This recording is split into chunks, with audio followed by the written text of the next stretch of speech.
I got it. All right. Welcome, everyone. And we apologize for the technical difficulties in going live. We are a few minutes late, but thankfully, my nightmare last night of being 45 minutes late to the live stream did not happen. So I hope that everybody finds us and can reconnect with us on our various YouTube channels. So YouTube and Facebook channels. Let me go ahead and take off my glasses. So if you're joining us, we want to say welcome and please give StreamYard permission so that we can see your name and know where you are. Also type in the comments where you're joining us from. And so I want to welcome our special guest, Gena Mayo from Music in Our Homeschool and Dachelle McVey from Literary Adventures for Kids. So Gena, why don't you go ahead and introduce yourself and tell us a little bit about what you've got going on? Sure. So I am Gena Mayo, and I run Music in Our Homeschool, and I'm always interested in helping homeschoolers include music in your homeschool in the most easy way possible. And I have a really fun music membership. It's music and fine arts. We do some art as well as music, and you can find that at musicinourhomeschool.com/membership. Awesome. All right. And Dachelle, if you will tell us a little bit about your summer camp. All right, you are muted, Dachelle. Thank you. I had to take my teeth out because I couldn't talk to my baby teeth. So hello, I am Dachelle from Literary Adventures for Kids, and I am so excited to be here with you today because I love to talk all things books, and C.S. Lewis is one of my favorites. Up there with last year's Tolkien, I really love Tolkien as well.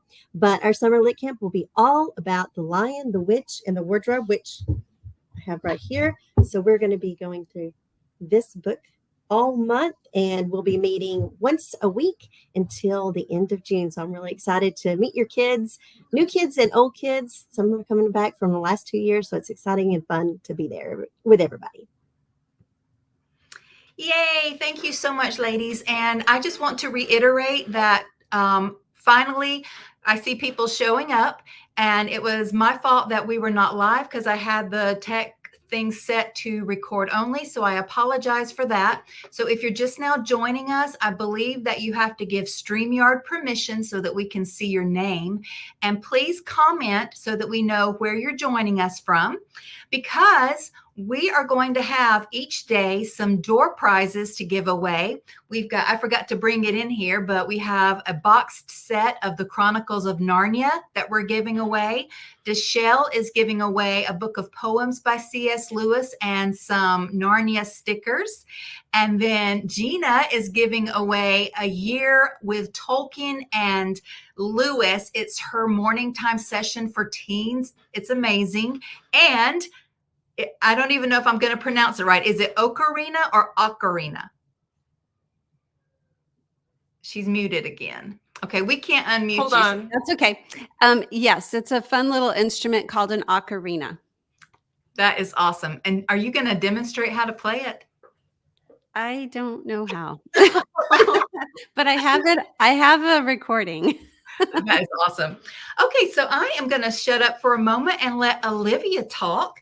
And she's going to tell you, first of all, about our art venture through Narnia that is coming out. I will stop talking in a moment, but we have just released it, the PDF for our studio members. I have put it into each of your accounts. If you don't see it, let Misty know at contact@masterpiecesociety.com and she will get you set up. I should have let Misty know that I was going to make that announcement, but your PDF should be there now, and you can download it so that you can follow along with us and find your names. We will do that in a moment. However,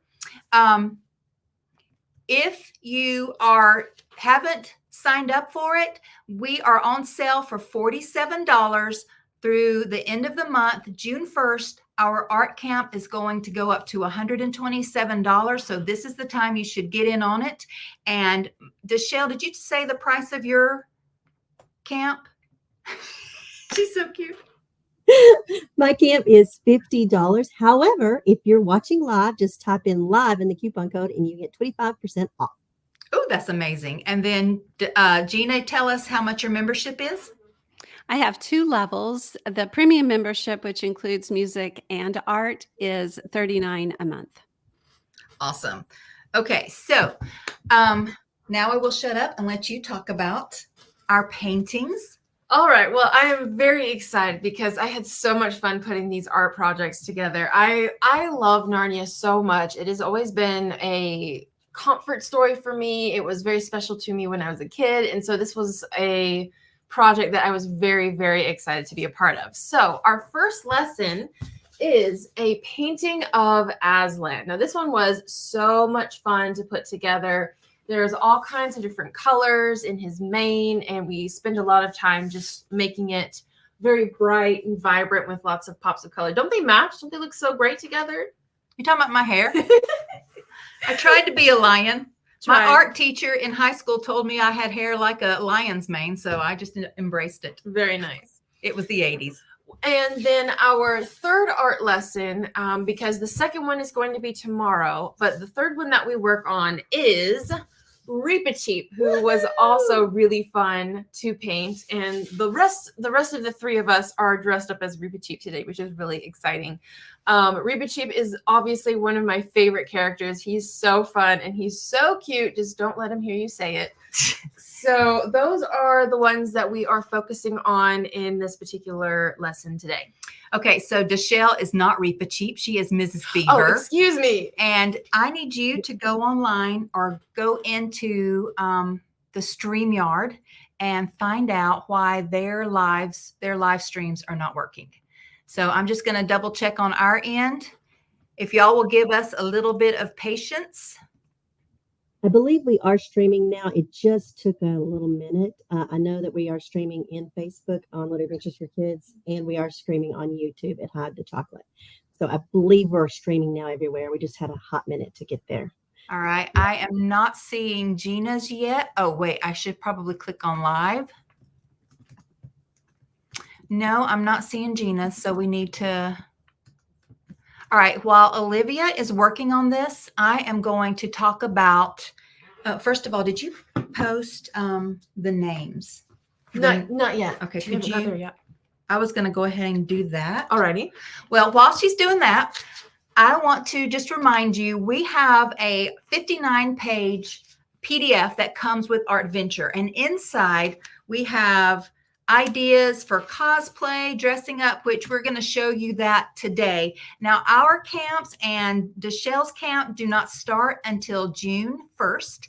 So this is the kickoff week. Next week for ours is the prep week where you can start gathering all your supplies. But we wanted to give you enough time to gather your supplies, your paint supplies, your costume supplies, and ingredients, because we also have recipes for each day of the month or week, however you want to do it, that have certain themes for Narnia. Have you found Gina's live stream yet? Not yet. Also inside ours, we have a quest that Olivia wrote where it's not just Lion, the Witch, and the Wardrobe quest. It goes through all 7 Chronicles of Narnia from the Magician's Nephew all the way through to the last battle. And so this would be a fun way to set up a end of the camp party and go through the quest and then celebrate with lots of food and lots of sweets. And you were supposed to make us some I snacks. know. I didn't get around to it. I am so sorry. All right. So I am going to move on to I'm going to end a lot sooner than I thought because we were 5 minutes late getting started. But if you will enter your names into, is she on? Mm-hmm. Awesome. So we're seeing you live, Gina. Yay. Okay. Actually, why don't you read us some of the comments so that we can. Okay. Yeah, just real quick, just to shout out to everybody who's commented so far.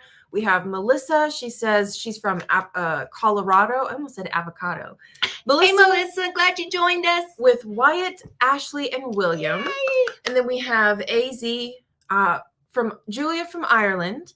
Dottie McAllister from Maryland. And then we have Liesel, and Wisconsin. then Trekkie Gal from Houston with Evelyn, Catherine, Sierra, and Saphira. And then we have Isabella from Oklahoma. Hi. So, hey, everybody who are joining us. We are so glad that you found us. And thankfully, we got it up and going. So I appreciate all of your patience. And I can't say that I'm not tech savvy anymore because Olivia's gotten on to me for saying that way too many times. But anyway, so if you will post. I already did. Olivia has posted in each of the little comments below where you can find your talking beast name. And so to do that, you take, let me get to mine because I've been chatting.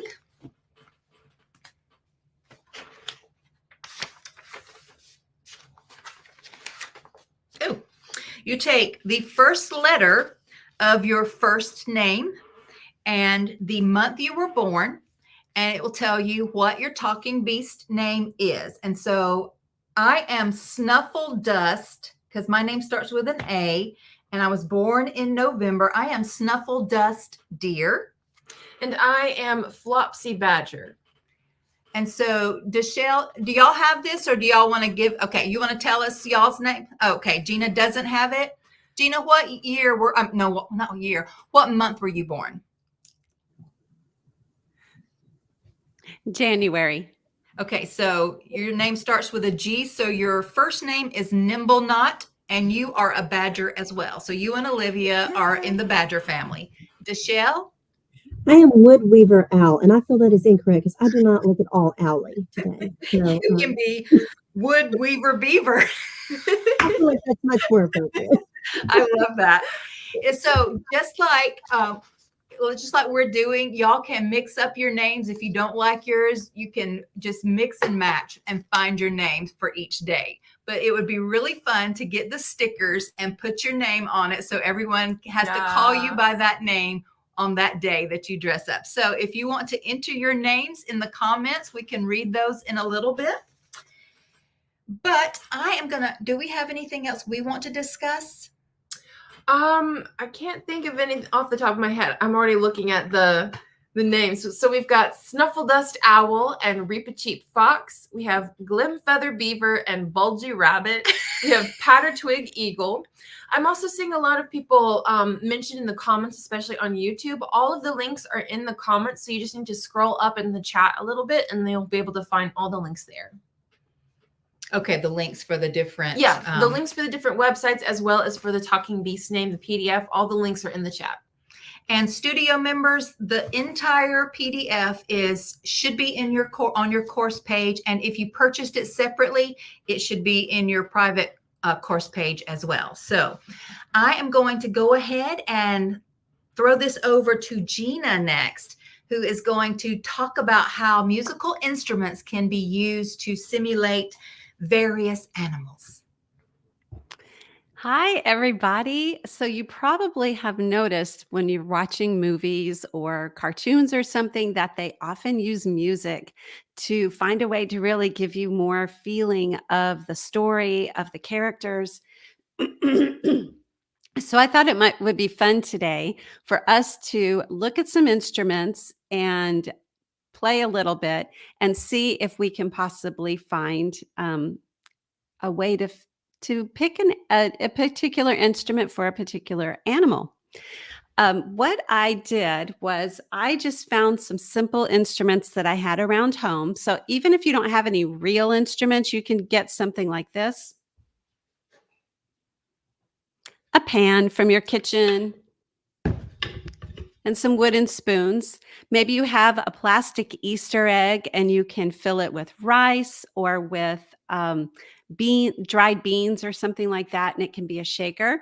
So even if you don't have real instruments, you have something around your house that you can make some instruments with. But I am going to show you some real instruments.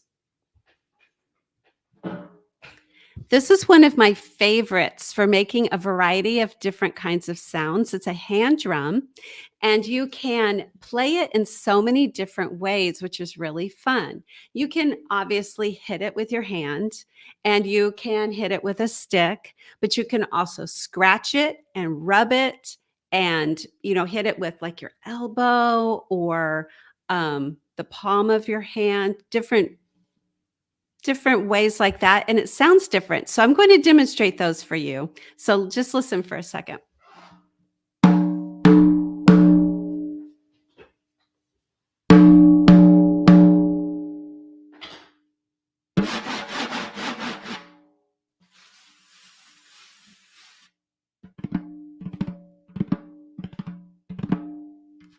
So different things like that, but let me show you some other instruments. This is called a rain stick, and I made it out of a paper towel tube and put rice inside, and you just turn it.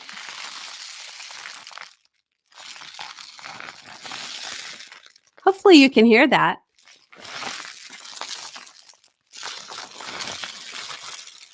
So it kind of sounds like rain. So think if there's an animal that might match that sound. Next, I have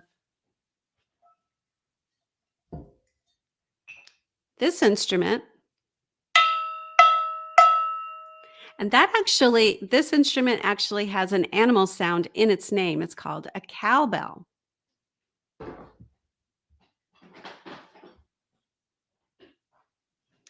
And this one is really fun. Let me hold it this way. Does it look like an animal to you? It's supposed to look like a cricket. And if you rub it on the side, it sounds a little bit like a cricket. Listen to this. This is a type of güiro, which is spelled Guiro, and it's a ridged wooden instrument that has a scraping sound. Okay, let me do a couple more here. This is a little shaker, kind of like if you did the Easter egg one. And a little bell.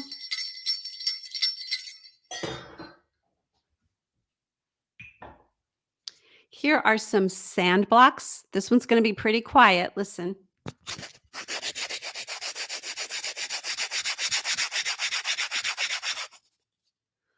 All right, so now that I've showed you some instruments, I want to show you some animals from the Chronicles of Narnia story. Pull them out here. They got buried under all of my instruments. And we'll talk a little bit about what these animals are, who they are, and then I have some instrument sounds to go with them. And then if we have time, we're going to play a game. So this obviously is Aslan, the main character from the Chronicles of Narnia, and he is a lion.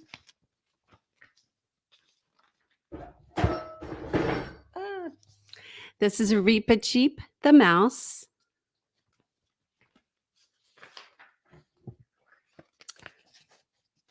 Got to remember their names. Mogren, the mean wolf that works for the White Witch.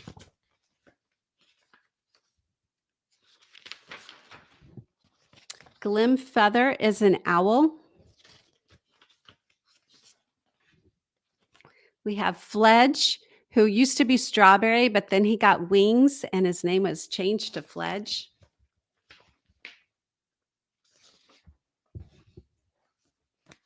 Here's Puzzle, the donkey, from the very last book, the last battle. Here is 2 horses, but we're going to do it for Hwin, the female horse from The Horse and His Boy. The bad ape from the last battle named Shift. And this is the serpent from the Silver Chair. And finally, Bulgy Bear from Prince Caspian. So here are some sounds that I found that I thought might go with some of these animals. And then I'm going to just play the sound, and you are going to see if you can remember which one goes with which. Okay, so here is the serpent. Put my speaker here and hopefully you can hear it better.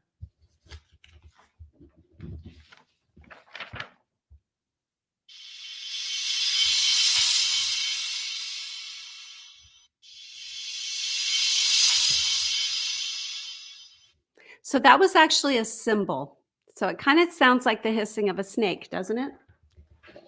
Next, let's do Bulgy Bear. This is going to be with a tuba, the very low instrument.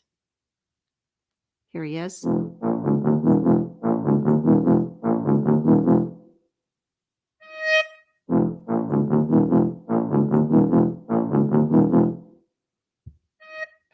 All right. Next, we have Shift the Ape. And that was actually not a real instrument, but making a sound with something around the house, like scraping metal. Don't you think that fits with this bad guy here? Let me play it again. Oh, that was the wrong thing. Here we go. So that is, it kept playing other ones. That was Shift. Next we have Quinn, who is the horse. So that is a clarinet playing Quinn's sound. And then for Puzzle the donkey,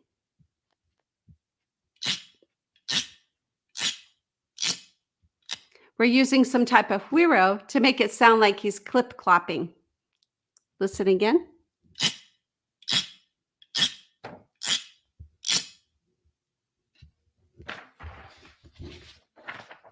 One second here.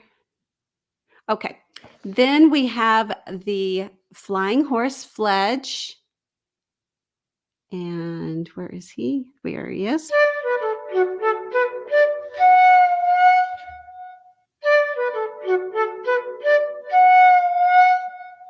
So we have a flute for him, like flying up high in the sky. For Glimfeather,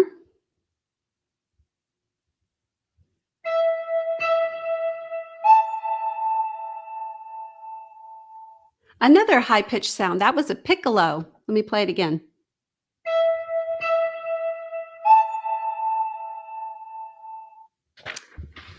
And now the wolf, Mogren.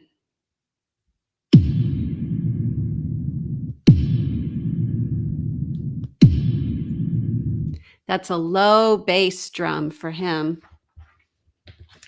And for the brave little mouse Reepicheep,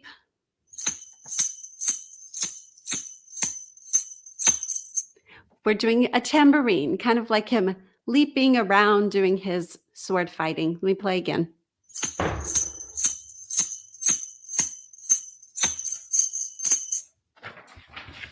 And then for Aslan,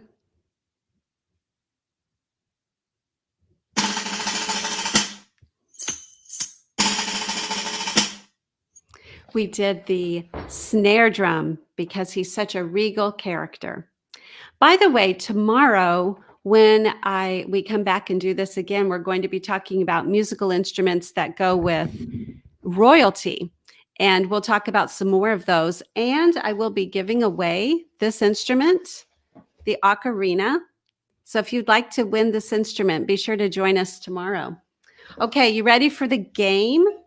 This will be fun. I'm going to play the sound a couple of times and you try to guess. You can either type it in the chat or you can just say it in your own mind and see if you get it right.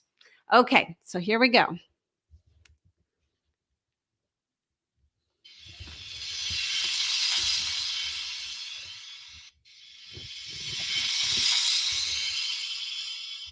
Did anyone remember that one? So it's a cymbal and it sounds a little bit like hissing.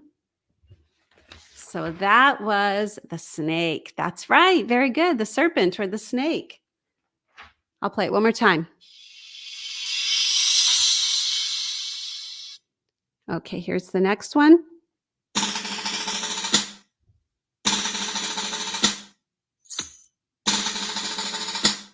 So the snare drum. Who did we have for the snare drum? Sounds kind of like a marching regal character. That was Aslan. Very good. The lion. Excellent. Now let's do this one.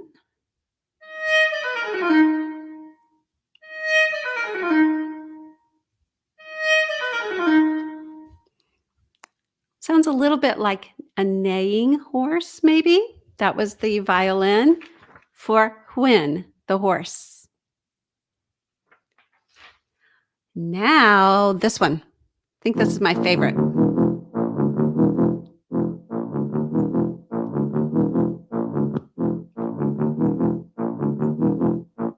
So the low tuba. Do you remember what that one was for? Who was that?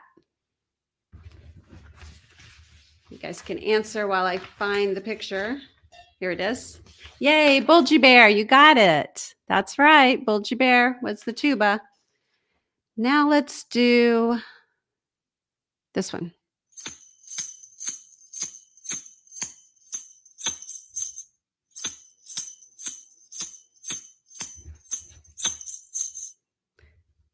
That was the tambourine. Sounds like little movements. Yes, the mouse. Very good. Reep-a-cheep, the mouse. And now this one.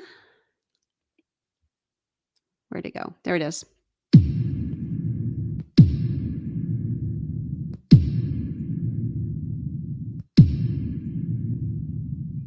The low bass drum. Sounds like a mean character. Who was that?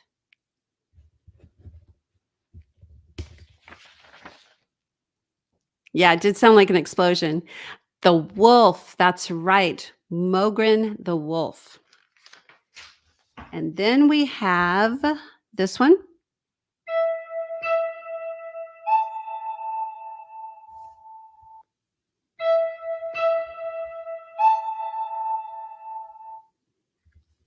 Sounds of like a really high pitched, so probably something that flies.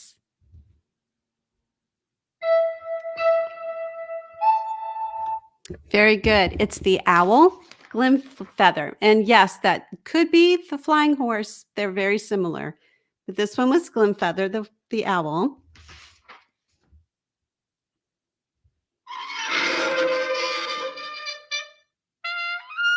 Oh, kept going to a different thing. Here we go.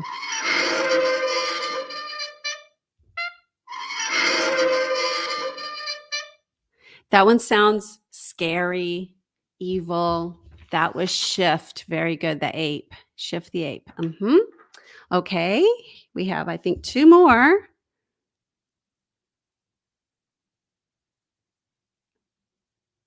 Where'd it go? There it is.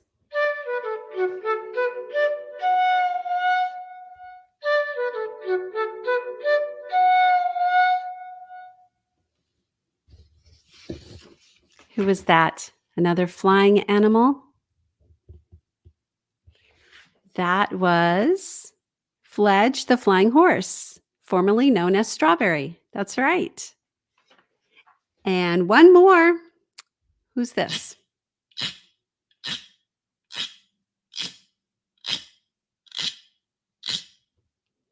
So that was the Huiro. Sounds like an animal walking. The donkey, Puzzle the donkey. Wow, a lot of you got those right. Very good. That means you are listening well. You are able to distinguish between different sounds. Now, if you happen to have brought some instruments with you, or you have something around your room that you could use, and you can use anything, like I have a stapler. You can make music with that, right? If you have a pencil, you can bang it on the table and make a pencil. You can also use body percussion is what we call it. So clapping, rubbing, tapping, stomping your feet. So what I'm going to do this time is I'm going to show those same 10 animals again. We're playing another game, and you're going to make your own sound with it, with something that you have around you. So it could be with your voice, body percussion, or as some type of instrument or object you have around you. Okay, so I am going to show you the animals now.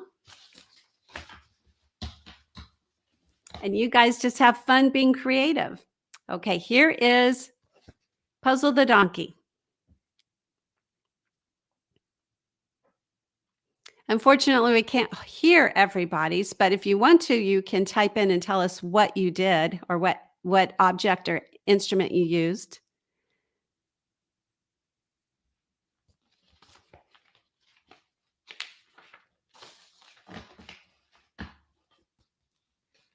Next, we have Fledge, the flying horse.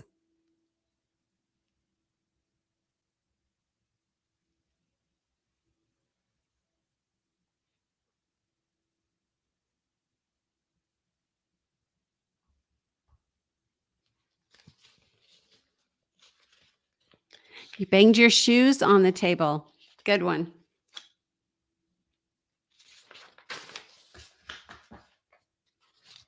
Shift the ape.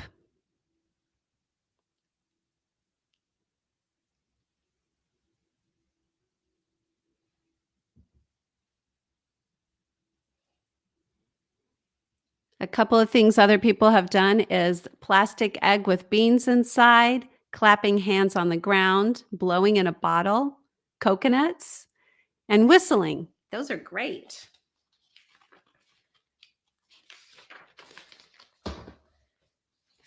Then Glimfeather the owl.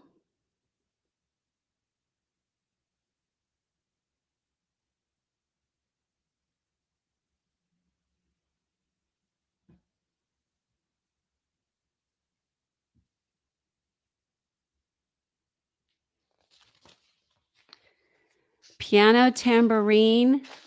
Oh, a book that has texture to scratch. I like that idea. That's great. Stomping, blowing across the top of a glass bottle. Here's Mogren the wolf.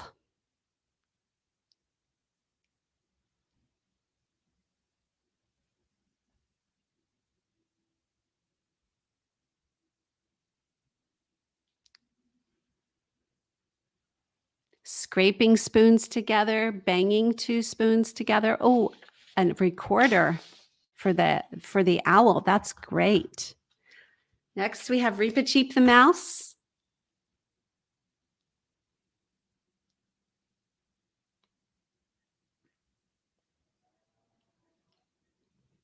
Banging a drum for the wolf. Shaking a cup like he's ruffling his feathers. Fun and low piano for the wolf. See, there's so many different ways to do this for the animals. You all are being so creative. Jumping. How about Bulgy Bear?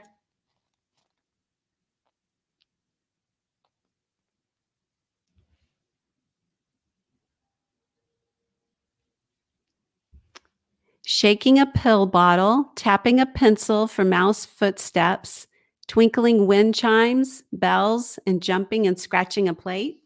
Using your voice. How about Hwin the horse?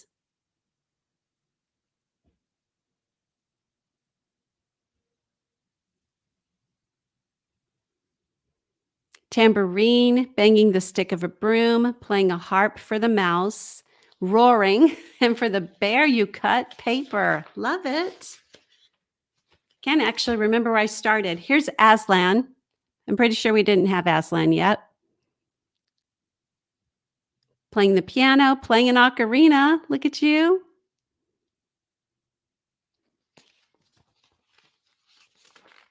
I think that was the last one because it went around back to the serpent, and it looks like we are just about ready to switch over to Miss Dachelle, who'll do some poetry with us. It says, for the lion you sang, and I am really proud of you all. I think you all got some ideas now of how to make instruments or sounds to sound like animals. So I hope you'll join us the next 2 days. Tomorrow we'll talk about instruments related to royalty, and the day after that, instruments related to mythical creatures or the medieval period, those types of fantasy movies or experiences. Okay, I'm ready to switch over to Dachelle. Bye, everybody. That was awesome. Thank you so much, Gina. I want to just say, whoever can play the ocarina and do the Macarena at the same time, you win all 3 prizes. And you have to record it so we can see it. No, that was great. And I just wanted to say that right when you showed, what was his name, Bulgy Bear, my stomach growled. So that was like perfect too. And now I'm going to shut up and let Miss Dachelle teach us about, is it this prophecies with Mr. Beaver, right? Excellent. Okay. Well, I'm going to become a little less Mr. Beaver because Miss Dachelle can't talk with her teeth in and needs her glasses to see. So, all right, today we're going to talk about prophecies with Mr. Beaver. Now, I don't really look that much like Mr. Beaver. I look a little more like Miss Beaver. And according to my daughter, I look a little bit like a cross between a lion and from, let's see, what was The Wizard of Oz. And I believe Olivia called me a mouse, which I'm a little sad. She would think I was looking like a mouse. So I'm going to be Miss Beaver today. Now, we're going to talk about prophecies because in the book, Mr. Beaver tells a prophecy. So does anybody know what a prophecy is? If you know, you can feel free to type it in the chat. But we see prophecies in lots of things, like, for example, Harry Potter. Anybody remember the prophecy from Harry Potter? You're okay, Olivia. The prophecy was this: the one with power to vanquish the Dark Lord will be born as the 7th month dies. That's one of those prophecies that we hear in the book, Harry Potter. And in fact, it's repeated all through it. So we kind of know about prophecy.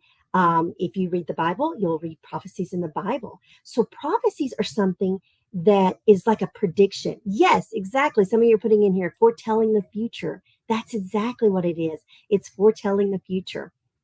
So when a prophecy, you're going to see something that's going to be predicting or giving a message. And it's usually by somebody who's pretty wise or knowing, just like, a beaver, not a bear, a beaver. So I guess the beavers are pretty wise in Narnia. I don't know. But we're going to see somebody probably pretty wise or mystical figure that's going to be telling this prophecy. So in our story, Mr. Beaver is telling the prophecy that everybody knows in Narnia. But the children don't know the prophecy because they've never been to Narnia before. Just like maybe you haven't read the book yet, so you don't know the prophecy. So let's listen to a little bit of this prophecy. Now, what's happening is the children have come to Narnia. Now, they don't know what Narnia is. They're from England. So when I read this, imagine a British accent because some of the words don't rhyme in my Southern Tennessee accent, but they do if you're from Great Britain. So they're at the Beaver's house and they're listening to this prophecy about what's happening because they don't know who Aslan is. They don't know who the White Witch is. They don't know any of these people. So they're trying to figure out what's going on. So here's what Beaver tells them. Wrong will be right when Aslan comes in sight. At the sound of his roar, sorrows will be no more. When he bares his teeth, winter meets its death. And when he shakes his mane, we shall have spring again. Okay, so now they're learning, something's going on. This Aslan guy must be maybe going to fix some things. So, what is he going to fix? Well, when they came to Narnia, everything's really cold and it's winter. And they don't realize it, but it's always been winter for as long as the animals can remember. And they don't know really why. The kids don't really know why. And so this prophecy is kind of telling them what's going on and when winter's going to change back into spring. And it's going to be when Aslan comes back inside. So you have a British accent, Shell? Well, yes, you could probably read this a lot better than me because I do not have a British accent. So let's talk about some of the really cool things in this poem, which is a prophecy. But you know what? Poems and prophecies can be the same thing. Just like, do you have a favorite song? Do you ever listen to your lyrics, to your music, and notice that they are poems as well? And if you've ever read like The Hobbit, like we did last summer lit camp, we noticed that There was a lot of poetry in songs. So Tolkien would write songs in his stories that look like poems until you add music. Like when Miss Gina adds the music sounds to things, it changes it. It's no longer a poem, it's a song. And the same way is with a prophecy. The prophecy has a rhythm to it. Notice it has a rhyme to it. Can you hear that rhyme? Let's see. Wrong will be right when Aslan comes in sight. Notice that it's rhyming. At the sound of his roar, sorrows will be no more. So hear those rhyming, that rhyming sound as it goes through. We also have a rhythm. Wrong will be right when Aslan comes in sight.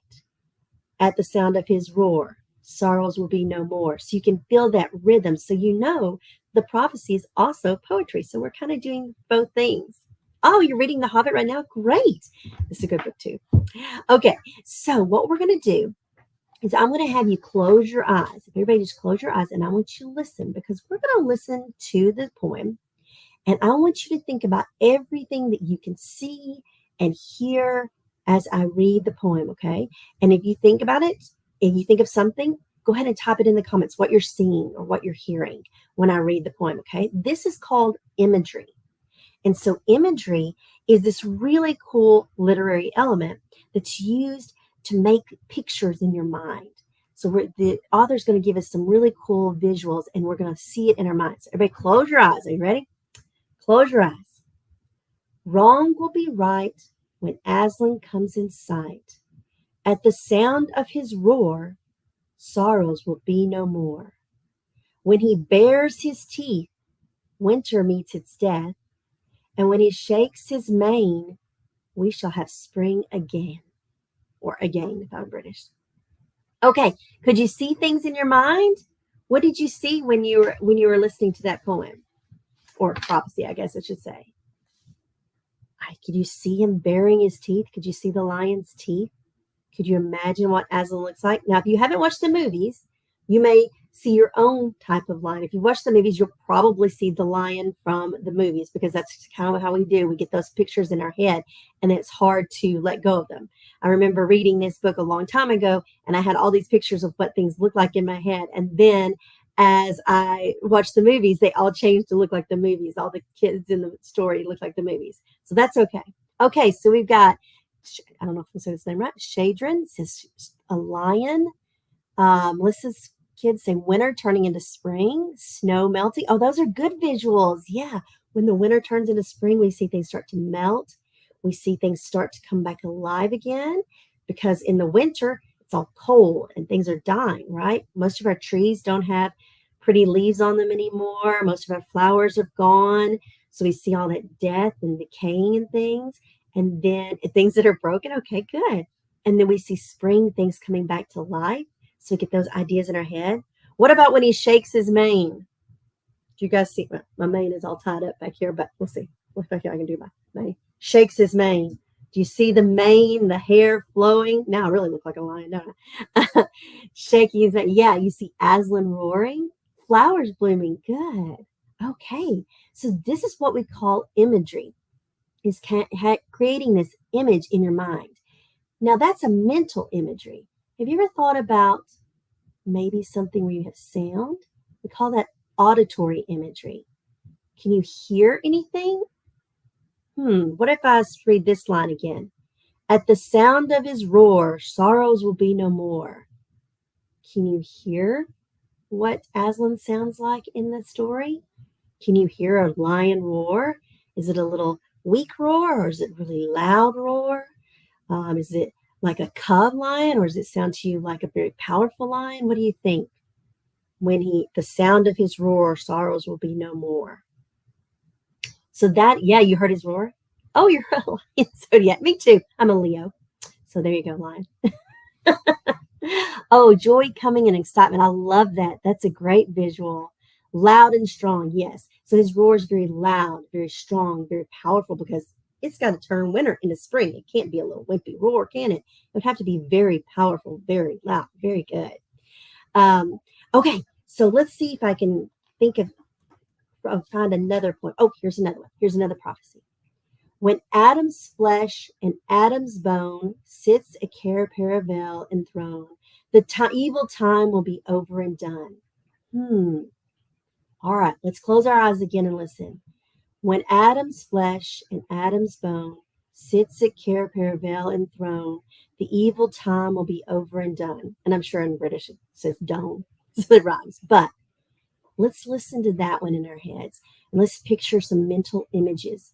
What are you seeing? What is Adam's flesh and Adam's bone? What do you think he's referring to there? And what does it mean to sit in a throne? Anybody have any ideas of that? Oh, going back to the old one, we're a little delayed, so the comments come in a little bit later. So that's cool. Glitter coming out of his mane when he shakes his head. I like that. I like the glitter idea. Okay, so what do you think Adam's flesh and Adam's bone is, and what do you think it means to sit on a throne? I see Adam from Has Been Hotel. Okay. Okay, good. Yeah, the last Adam. That's good. So yeah, we have this kind of, I believe Olivia mentioned it in the beginning about an allegory, which is a story in a story. So C.S. Lewis here is telling us a story within a story. And so you may have heard this story before if you think about it.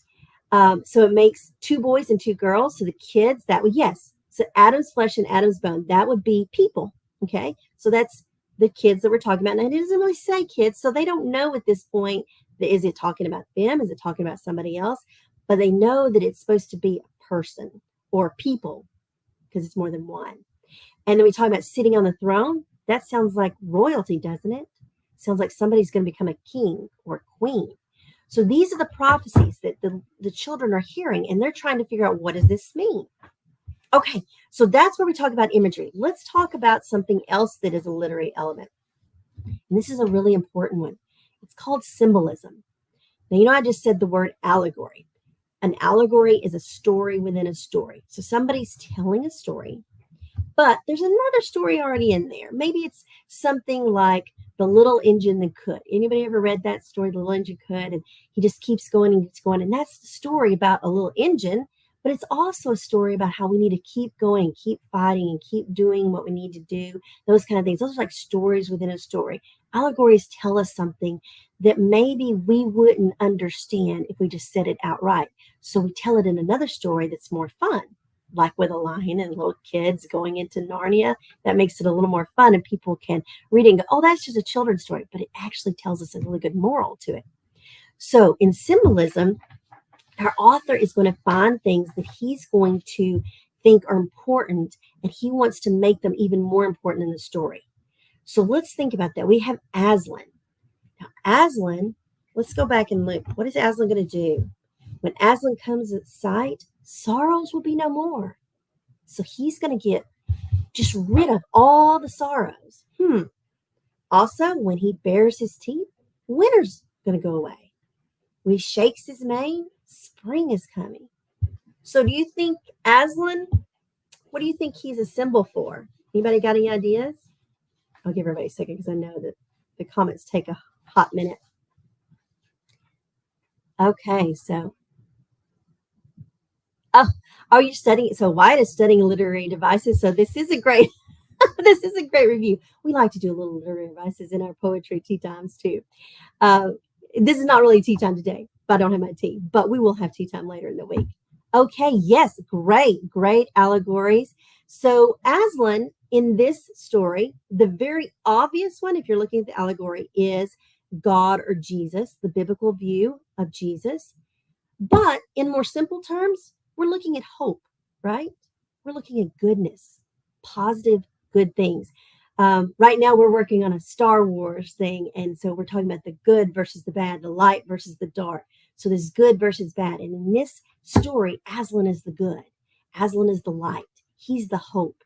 Yes, Angie, he's the symbol of love.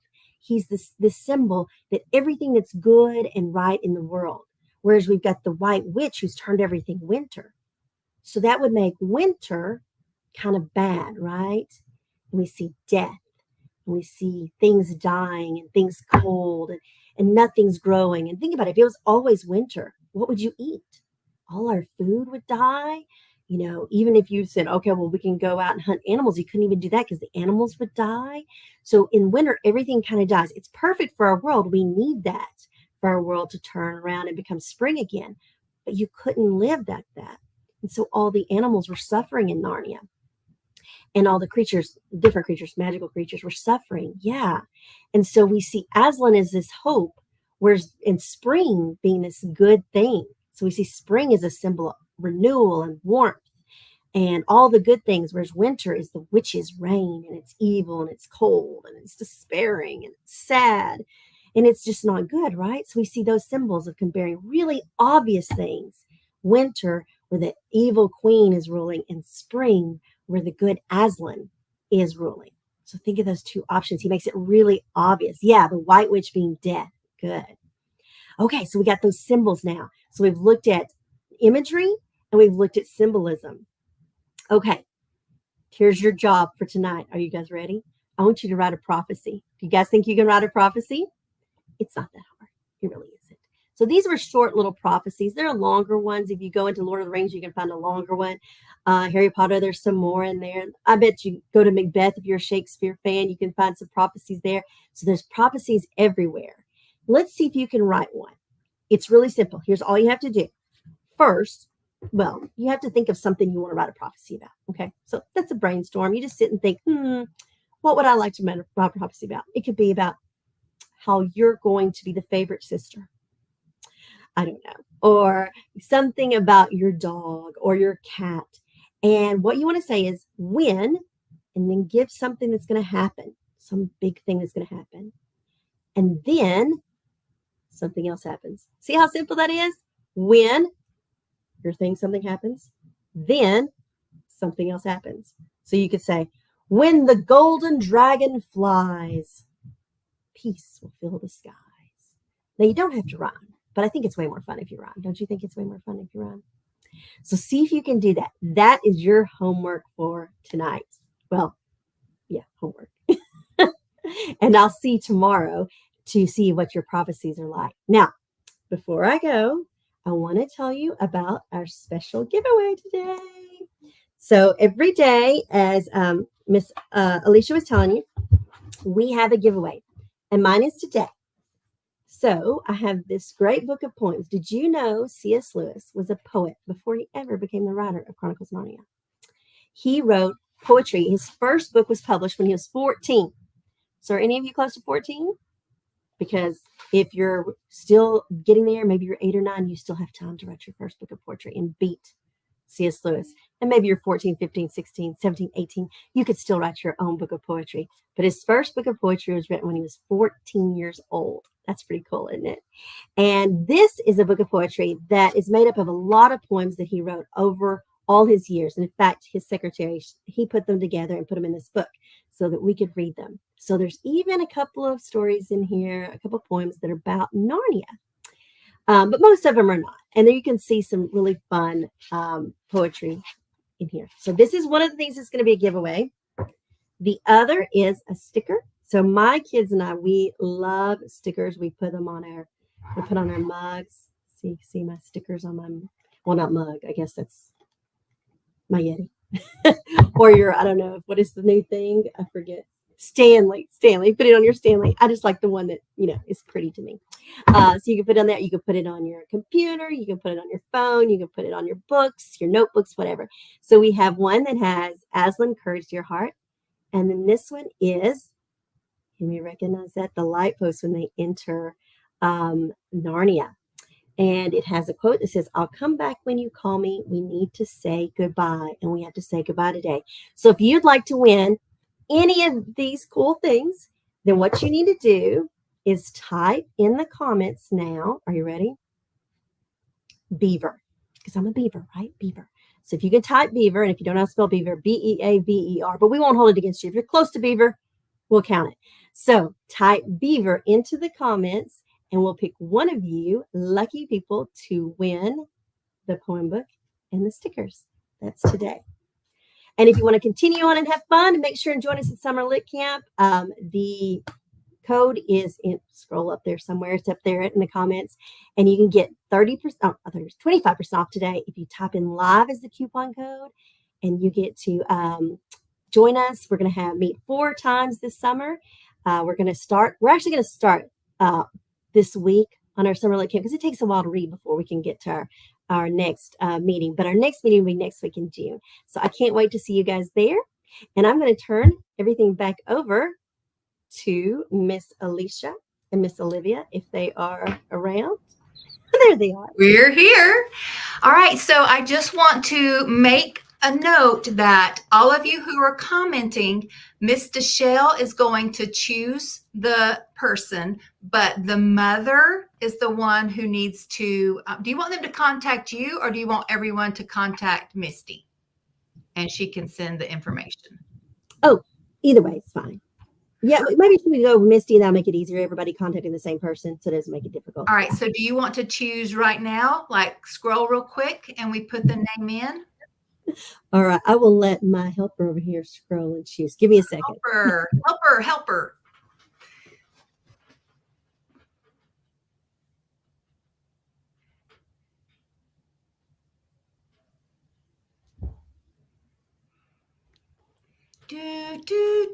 Do. Just kidding. Oh, you're muted too, Dachelle. Well, I can't give away the secret.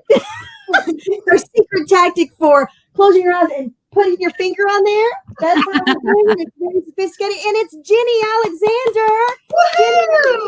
Okay, Alexander, if you are the mom, would you please send an email to contact@masterpiecesociety.com and give. And if you're not the mom, then have your mom put it in there. I'm going to put this in the thing really quick. Oops. Alicia is trying to type and talk at the same time, and that doesn't always work. All right. If you will send an email to Misty at contact@masterpiecesociety.com, and either Olivia or Misty did that at the same time, we will get that. We will get your email address, know your home address, hallelujah. And then Dachelle will mail those out to you. So remember, this is for 18 and up, so the mama needs to claim the prize. So,